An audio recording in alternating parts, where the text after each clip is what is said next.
There's a Fresno police officer. He just got busted. Man, he got busted. So he got busted. This is our friend, by the way. His name is Sergeant Donald Dinnell, and he's worked for the Fresno Police Department for nearly 20 years. He got in trouble because he crashed his car. Police officers tend to crash their cars. Maybe he was on a high-speed chase. Maybe he's trying to hurry up and get to a particular emergency. You never know. Now, the problem with this particular officer is he was responding to a call about a woman that was using meth. That's why you saw those baggies there in the screen next to you. But in this case, he kind of took some for himself. Let's watch what happened to Sergeant. On December the 30th at about 4:15 p.m., a 911 came into our dispatch center and said that a police car was driving erratically in the parking lot of the 6400 block of North Riverside. The police car was described as running over curbs and striking a tree, disabling the police car in front of a business. When officers arrived, they found Sergeant Dinnell suffering from a medical episode. Initially, my police officers thought that he was having a heart attack, but after obtaining information that Dinnell had just responded to a drug-related call, they felt he may have been exposed to fentanyl. Police supervisors then began gathering information about Sergeant Dinnell's previous call to make sure no other officers were exposed to fentanyl. This preliminary inquiry revealed some concerning circumstances related to Dinnell's exposure. They saw Dinnell driving erratically and they looked up and they said, maybe it's a medical emergency. And actually, after all is said and done, he's actually effed up. That's what happened.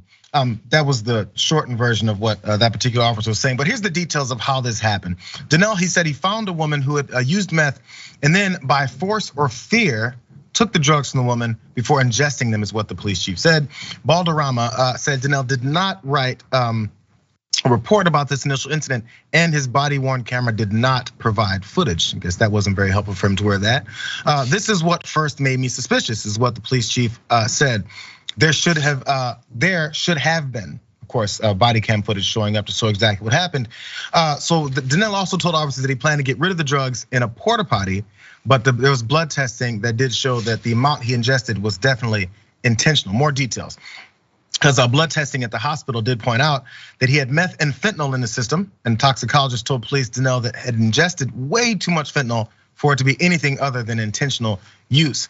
Also, the district's attorney's office filed 3 charges against him on Wednesday. So they said, I anticipate that Sergeant Dinnell will be hopefully turning himself in and that he'll be booked into Fresno County Jail. That's what District Attorney Lisi Sonegard Smith-Camp said. He'll be treated like any other criminal suspect. So one more part. No, he's not. No, but there's the thing. This is gonna answer why you were worried about that, because the supervisor is still sympathetic towards Dinnell's issues here. Now think about the way they talk about this particular officer. Chief Balderrama says it's tough to see that this happened with any other officer. They're still human beings, and in this case, it may be a situation where he actually has a dependency on a drug. Wow. Oh, man, wow. It works. What a revelation. No way. They thought the same about the woman that he took the drugs off of. She just has a dependency on a drug. Right, of course. There's so many things to unpack here. The first is the latter. Like how they talk about their own is so immeasurably different than how they talk about anybody in society who might have a drinking problem, who might have a drug problem, who may, because of those problems, put themselves in dire situations. How about this? Maybe someone is having a problem because they have a mental health episode, and cops then arrive on the scene.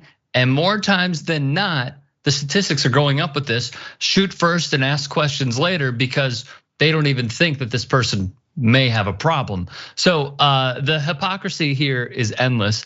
I'm sympathetic to someone who does have a problem when it comes to abusing drugs and alcohol, which police officers are not immune from.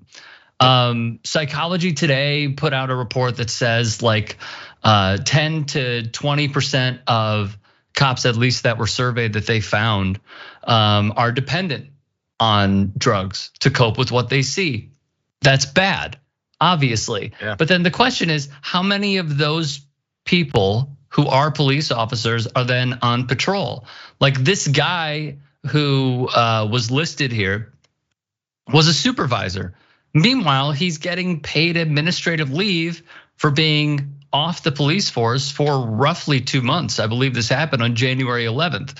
So it's just interesting because they obviously view themselves as above society when really these problems span people, period. Yeah, now my last thought on this is, if you think about it, this police officer had a car in his possession. He was driving it under the influence. He has a waistband full of weapons, and he was high. So if that's a normal citizen driving with a waistband full of weapons, oh my gosh, in an SUV, I assume maybe it's just a police car instead of an SUV. It doesn't matter. It's a big piece of machinery, and he's a bit out of his mind because of the drugs that he's on.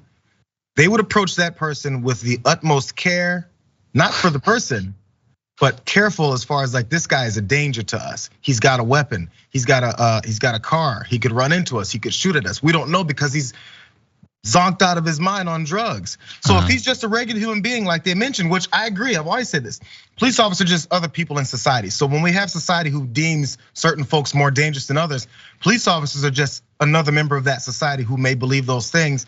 Then they get a chance to clock in and enforce those things. In this case, why don't we treat them the same? Or if you treat him differently, why don't we start treating citizens the way we treated him? Well, allow me to go further. How about if that in this hypothetical that you gave of just like someone, how about if it was someone in a community that is statistically over-policed? Yep. What would then be the outcome of this interaction? I'm totally with you. It's completely hypocritical.